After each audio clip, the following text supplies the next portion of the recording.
Right, thanks very much. I'm going to speak to you about, I guess, a very small part of social networking and policing.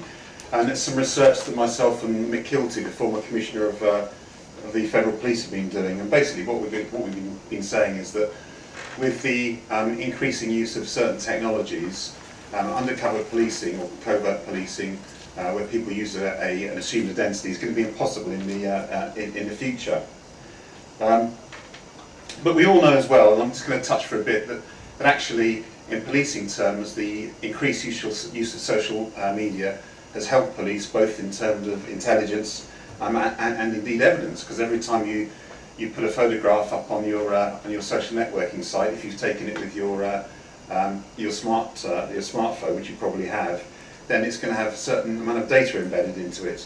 And not only will it tell you what camera you took it with, and then the date and the time that it was taken, but it'll also tell you the latitude and longitude you were at when you took it. And that kind of information is available to police and indeed intelligence agencies. And social media is being used in a remarkable number of ways that perhaps it wasn't immediately, the makers of it perhaps thought it was going to be used for.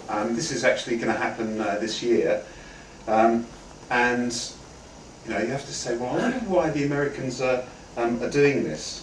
Because at the end of it, people that win it are going to get $5,000. Now, are the Americans really doing it for to give out money and sort of bring some fun into our lives, or is there something else behind it? And I'm guessing actually there is something else behind it. They're looking at ways that we can use, or people can use social media to find people.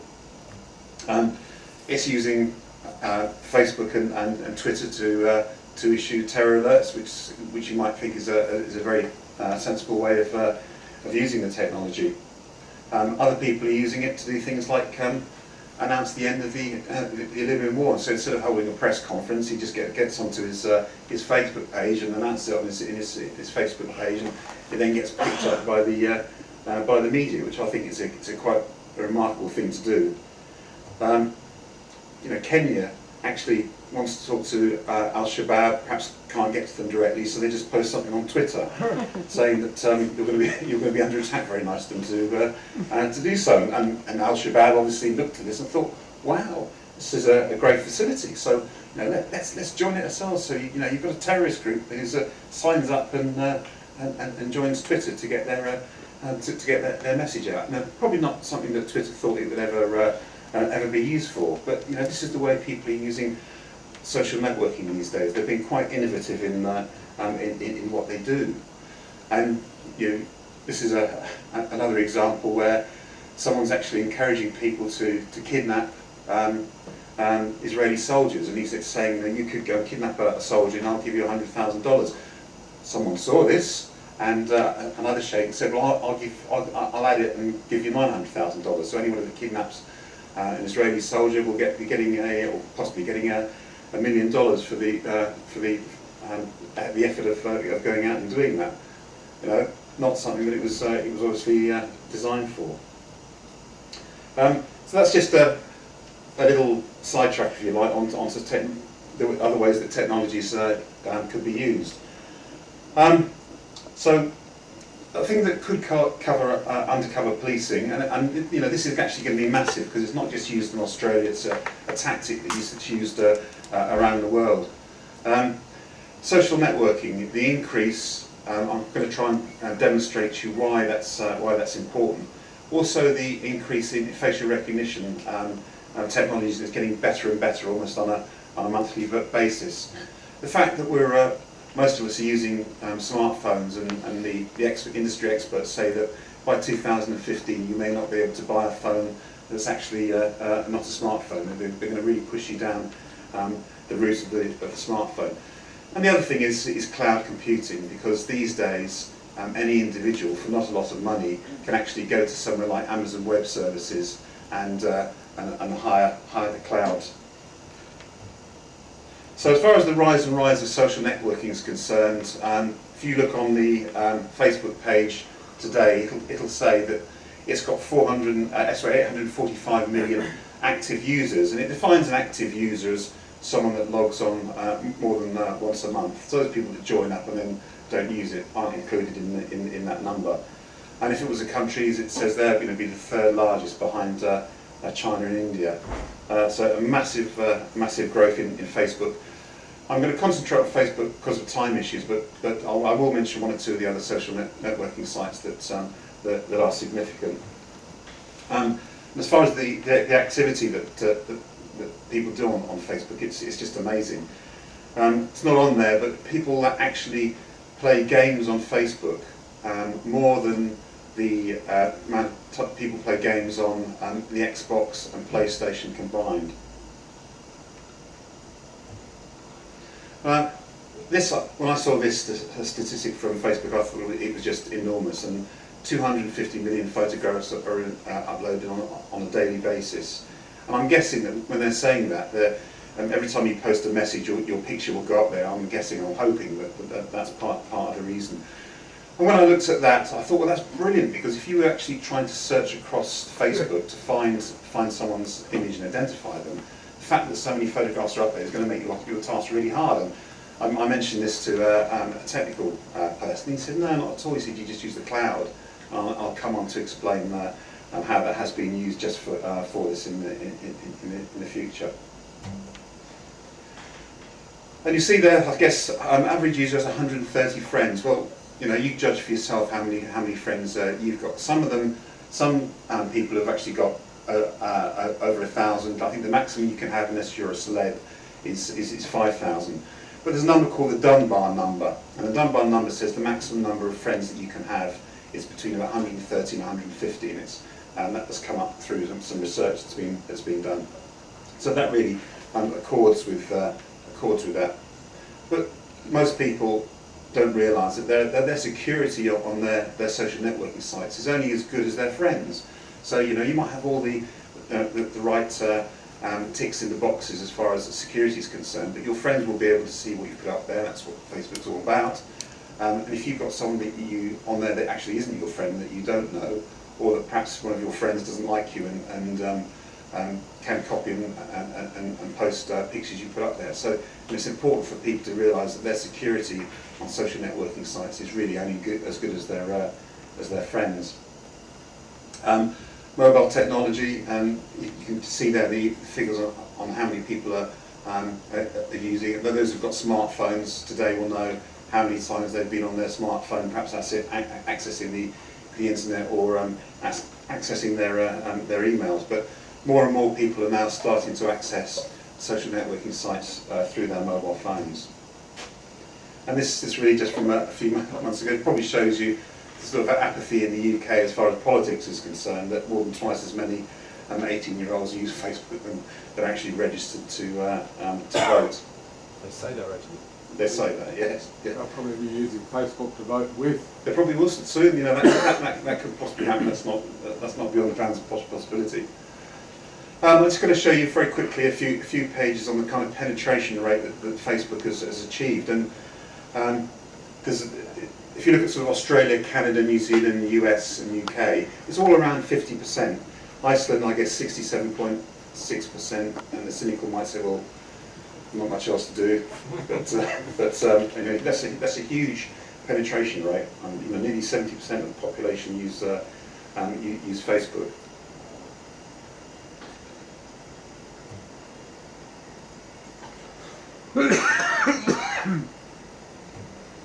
Other social networking sites, as I'm not going to go into because I've only got 20 minutes, but Twitter, 200 million, Foursquare, which is a mobile application, and LinkedIn. I'll just go a bit about LinkedIn. A lot of people, professional people, are on LinkedIn. You know, they've got 150 million members, and you can see that they've got over 2 million members of LinkedIn just in Australia. So we now know that a huge number of people use social networking sites, and the Pew Research Center in America has actually done some research around it. And what it's actually saying that more than 50% of adults are using social networking sites. Now I'm just going to touch on facial recognition, because this is really important. the facial recognition technology has improved leaps and bounds over the past few years. Facebook now has got facial recognition software built into it. Anyone that's got a Mac computer will have facial recognition software in your Mac computer that will come as standard. So those of you with the Mac notebooks will have that in there. So you'll be able to go in to your thousands of pictures, tag a friend's name, and then it will go off looking for your friend's face and tag them throughout your other photographs. It's got some good things. It saves you lots of time if you want to do that. But also, there are some good news stories that have come out of it. One Marine here has found a long lost brother from using the facial recognition software in Facebook.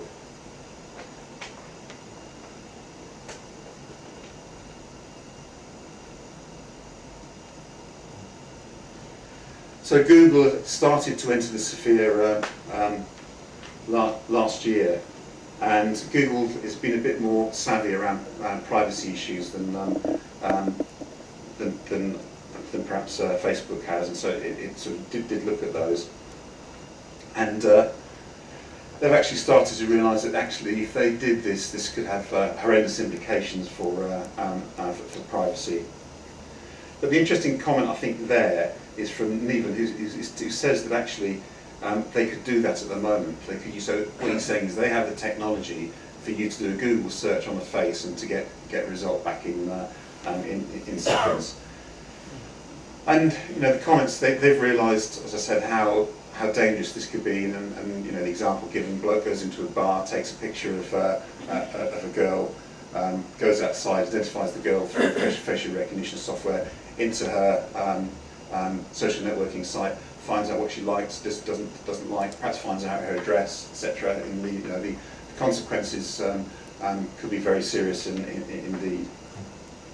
They recognise that this is actually a bit too creepy even for Google. But I think what's in there is he's saying, well, we can actually do this, and if other companies are going to make money out of it, then one day someone's actually going to do this and make this available across the net. And indeed, he was right. You can now download an app, so you can search for people on your iPad or your iPhone. As I'm talking about cops, I'm just going to give a very quick example. This is an undercover cop, Mark Kennedy or Mark Stone. He's from the UK. He was outed himself last year, and this is what he looked like when he was working undercover. He was working against eco groups, and I got these two pictures off the internet, so they're not high resolution, and as you can see, there are differences there, especially one where he's actually got the hat covering his face, and I sent it to Unisys, to a colleague there, and asked him if he'd do some comparisons for me. And he said, well, anything over 0.5 is a match, and they got 0.67 and 0.65. So those two pictures would have been picked up had someone searched on them over the internet. And it actually has been done, because Carnegie Mellon University has actually done this. They've got a project going that they spoke about last year, but they actually put people's faces through a facial recognition software called PicPat, and then onto Facebook, and you can see there the figures that they're saying that in 3 seconds they'd calculated 10 possible matching faces. So 3 seconds going across the whole of Facebook, and they're accurate in 30% of the time. And they went on and actually got social security data from it as well. But the important thing, I think, is that they've actually done this, and it's worked. And I talked about the cloud earlier on. Well, just after that had come out, the Atlantic put this the commentary on it, and because actually what they did in Carnegie Mellon, they used the cloud computing. And I say it's not expensive. Amazon Web Services, Google it. You can buy yourself huge amounts of computing power for lots of money, and that's what the article in Atlantic was all about. It was saying that this is scary, but it's even more scary because of the power that you can actually get from cloud computing. I'll just see if this does work. No, so Escape. escape, and The second folder down the bottom. Right down. Sorry. Because it's embedded in the thing, it won't actually fire up on it. so it's this one. But this is a very short clip from the Minority Report film, and we haven't got sound. The cable. Okay. No, it's not. It's muted on the computer. But basically, what's happening is In the player. Tom Cruise is going down a corridor, and his face is being recognised. This is science fiction, remember?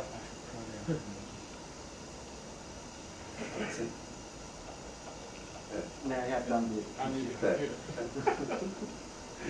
That should be it, right? Yeah, but you got unmute. That one there? Unmute the computer. Yeah, that one there. Thanks, guys.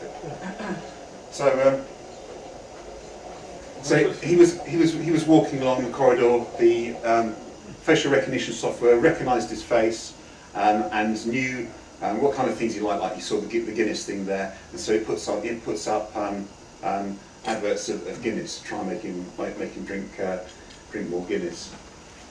Well.